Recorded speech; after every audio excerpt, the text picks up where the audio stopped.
What I eat in a day as a vegetarian. For breakfast, I'm making some green peas masala with fulka. When I first transitioned to a vegetarian diet, I always assumed vegetarian food means healthy, no matter how junk or processed it was. I didn't mind about nutritional value or about balancing my meals as long as it's vegetarian. But over the years, I've started to strike a balance between my cravings and a nutritious meal. And most of my meals are a balance of both worlds.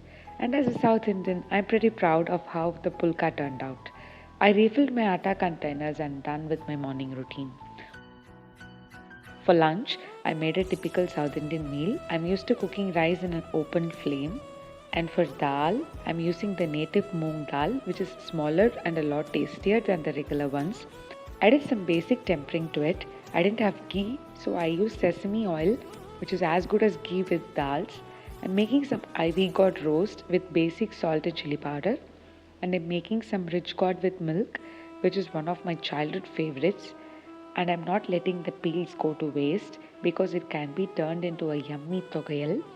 I'm making the togayal with some basic tempering, tomatoes and the rich gourd peels, and I'm adding in some coconut and a little bit of tamarind.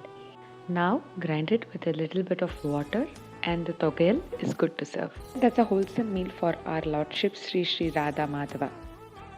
And for dinner, I decided to make some fancy toasts.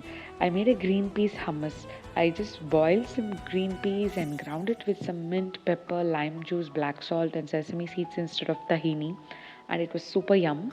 I spread it on the toast and added some scrambled tofu, some jalapenos, and some sweet corn. And I topped it up with some vegan mayonnaise. A random experiment turned out to be a great recipe. Stay tuned for more such ideas.